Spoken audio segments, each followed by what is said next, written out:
All right, so as I said, I'm an ambassador for Shatterproof.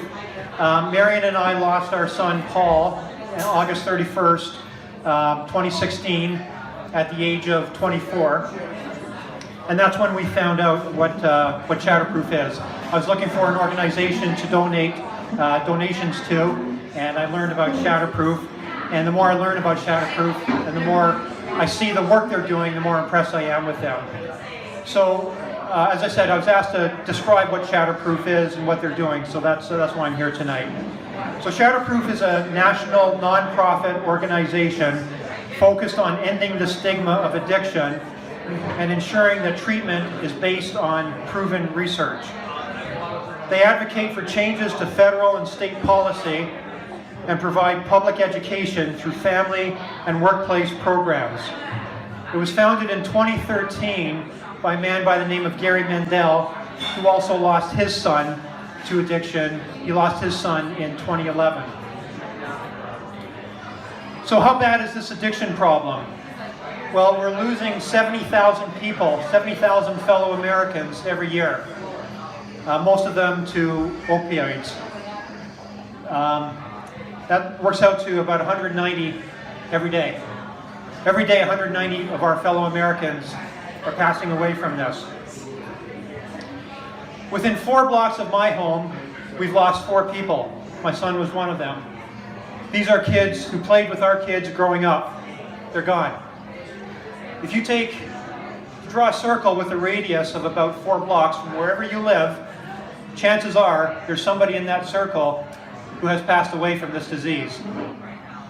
Equally important, chances are there are several families in that circle who are dealing with the addiction now. Lives are shattered when the disease enters the family, not just when the person dies. So Shatterproof is doing something about this. I'd like to share with you, and the reason I'm talking about Shatterproof, if you don't know, Laura has said the funds from this fundraising are going to Shatterproof, so that's why she asked me to describe what Shatterproof is all about. So I thought I would share with you 3 examples of what they are doing and how my son Paul's life would have been different with the work that has already happened as a result of Shatterproof and many other organizations. So several years ago, before Paul passed away, Marion and I found him overdosed in our basement. He was unconscious, but he was breathing. We couldn't wake him up. We tried slapping his face, throwing ice water on him, shaking his limp shoulders. Nothing could wake him up. He was completely unconscious. As crazy as it sounds, we did not call 911 right away. We really did not want to call 911. We didn't want him to be arrested again. This disease is illegal. It's better now, but this disease is illegal. We didn't want him to be arrested. An arrest, more court cases, and possibly jail time was all harm maximization, the opposite of what he needed to work on his disease. We thought we'd try to get him to the hospital ourselves.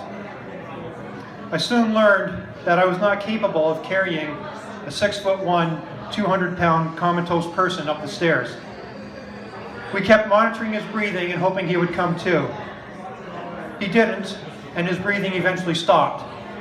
So we did call 911, and they came and they rescued him. The paramedics and the police came.